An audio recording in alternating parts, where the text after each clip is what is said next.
Hi, everybody. I hope your summer is off to a great start. Thanks again for stopping by my blog, proudtobebipolar.com, or my YouTube channel. I really appreciate all the new subscribers that I'm getting on a daily basis.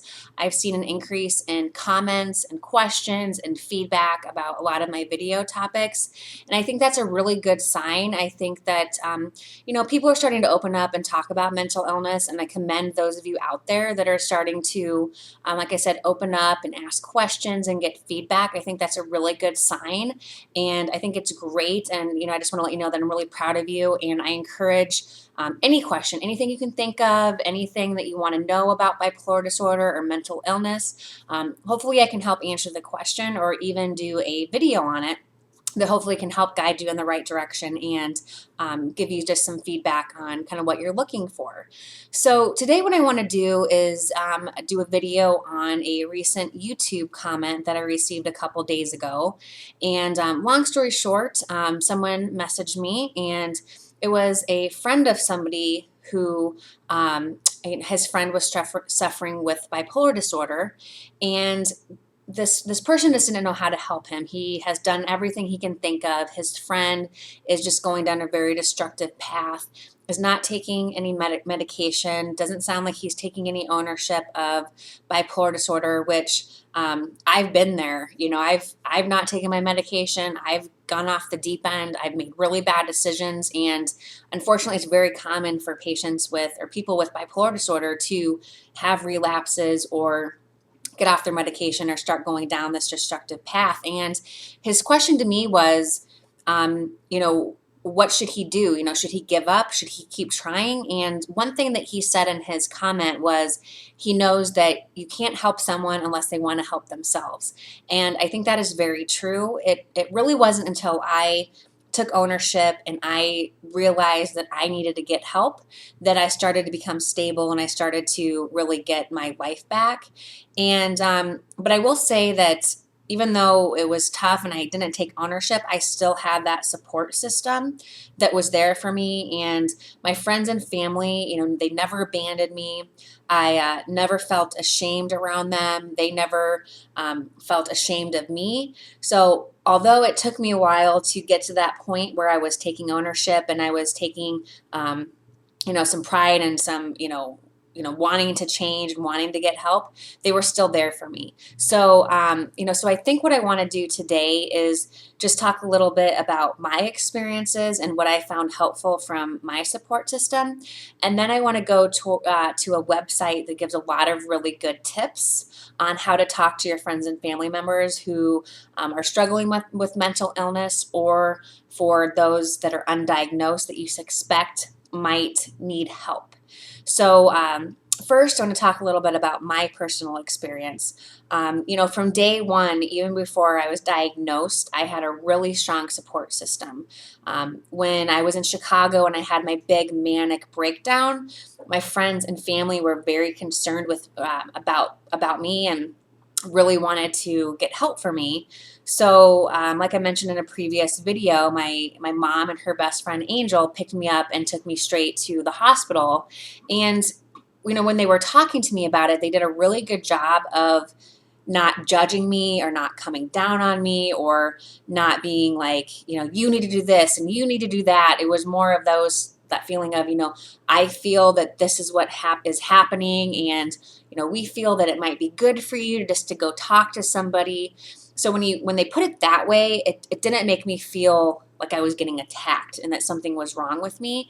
So basically, I think that, if you're a friend or family member, it helps just to be supportive and listen to the person tell that, their side of the story.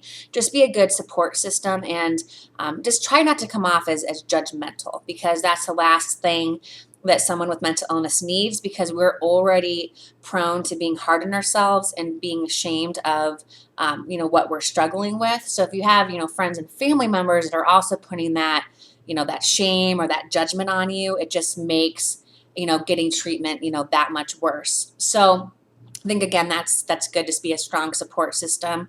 If they don't know where to go for help, maybe you can kind of help guide them in the right direction. Listening, being there for them, non-judgmental.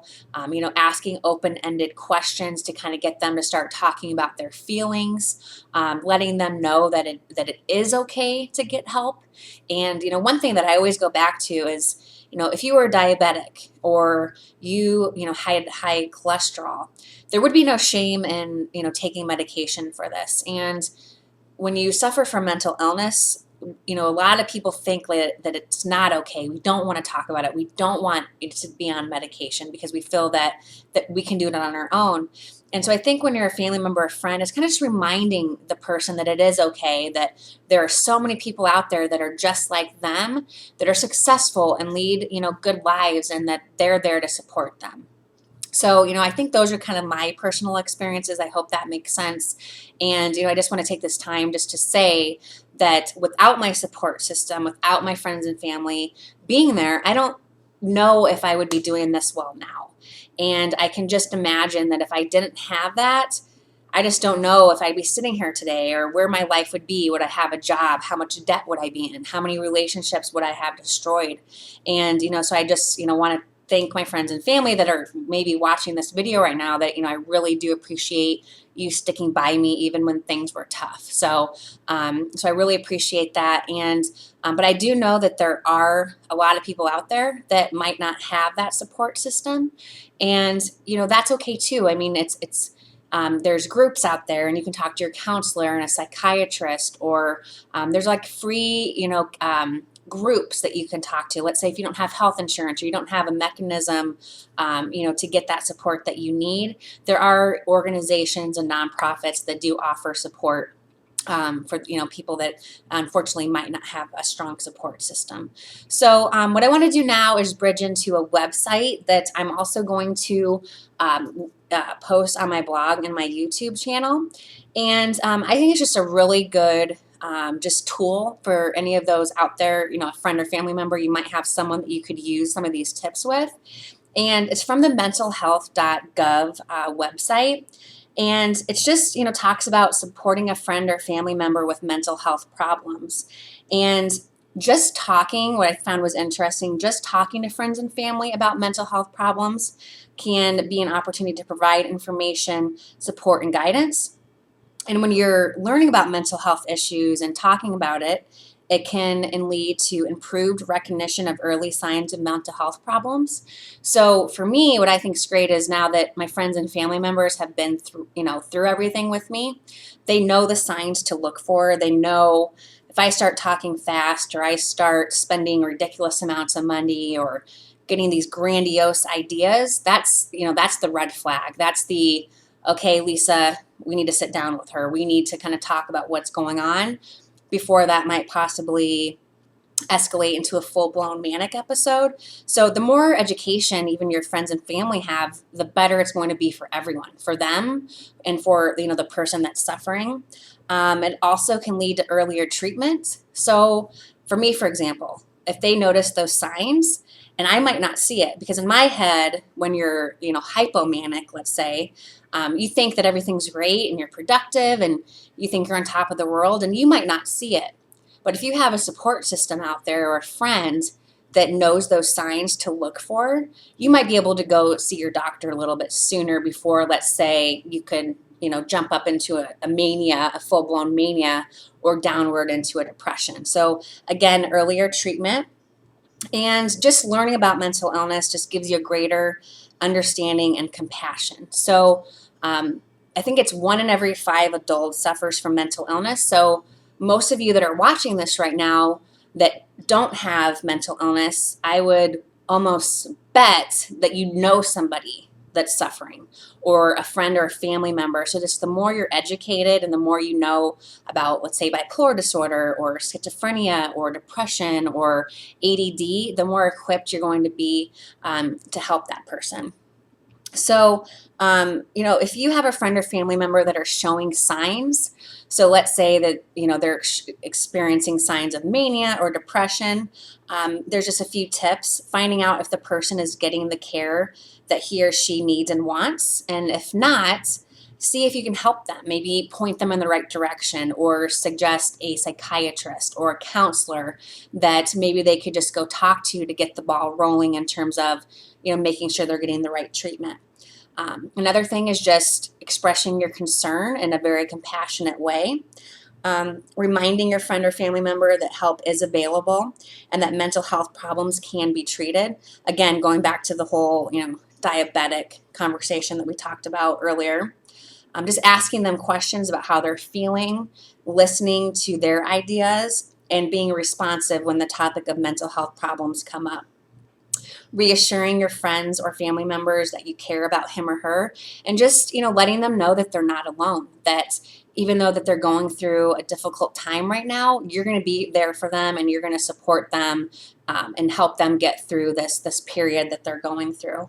Offering to help them with everyday tasks. So if they're having difficulty with the laundry, or they're having difficult running errands or whatnot, just being there for them. Excuse me, educating other people so they understand the facts about mental health problems and do not discriminate. That's probably the main reason why I'm doing that, is just this, website and blog is just to educate and provide awareness so that the discrimination that still exists and the stigma that still exists with mental illness, starts to lessen over time. And just how to talk about it. So I'm not going to go over all of these questions because I'm going to post the link, like I said, on my YouTube channel and the blog. But you could just say this, I've been worried about you. Can we talk about what you are experiencing? If not, who are you comfortable talking to? And just be quiet at that point. Just let them talk. Kind of see what they're at and what they're feeling at that point. What else can I help you with? What can I do to help you talk about issues with your parents or someone else who is responsible and cares about you? Again, these are kind of scripted, so make them your own. Do what's comfortable for you. Tell them that you care and want to listen. What do you want me to know about how you're feeling? It seems like you're going through a difficult time. How can I help you to find help? I'm concerned about your safety. Have you thought about harming yourself or others? And that one kind of have to be a little bit sensitive there. But again, you still need to uncover if they are wanting to hurt themselves or contemplating suicide, and you have that ability to start that conversation. That could be the difference between, saving their life, basically. So again, it's just being open, being supportive, and letting them know that you're there for them as they're going through this. Just be straightforward, speak at a level appropriate to a person's age. Don't talk down to the person and act like you're kind of judging them. Discuss the topic when and where the person feels safe and comfortable. So let's say it's their home, or a favorite coffee shop that you could go to, or just anywhere that it's non-threatening. So you wouldn't want to take them into the doctor's office right away and just kind of feel like you're attacking them. You want to make sure that they feel good and feel comfortable. And, just kind of watch their reaction. So as you start this conversation and as you start talking to them, kind of gauge, how they're feeling. Are they kind of standoffish? Are they kind of closed off, or is their body language uncomfortable, or are they kind of opening up, and are the gates starting to open and they're starting to really communicate? Because a lot of times, people that are suffering, we hold it all in. And because sometimes you might feel like no one cares. And then as soon as someone shows that they care, it's like this relief, this weight is lifted off your shoulder, and you're like, gosh, finally I can let this out when I can talk and I can, feel like someone cares about me. And that's sometimes all they need. They just need to know that you care. So, I hope this helps. I think again, it is important for friends and family members to be educated. If you have a friend that's recently diagnosed with mental illness, any education you can read, or maybe some of my my YouTube videos, my blog videos, maybe those would be helpful. or maybe even talking to somebody or talking to a counselor.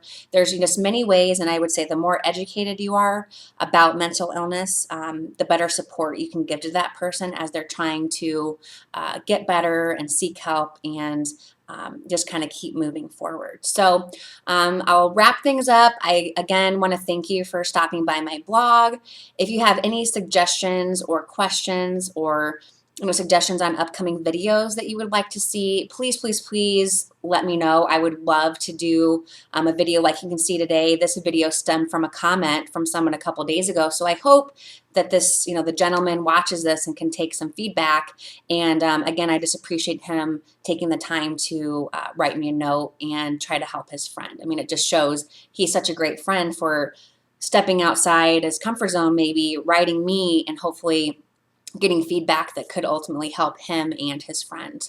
So I hope you guys have a great rest of the day, and I will be posting another video next week for you guys. So anyway, take care, guys. I will talk to you again next week. Bye.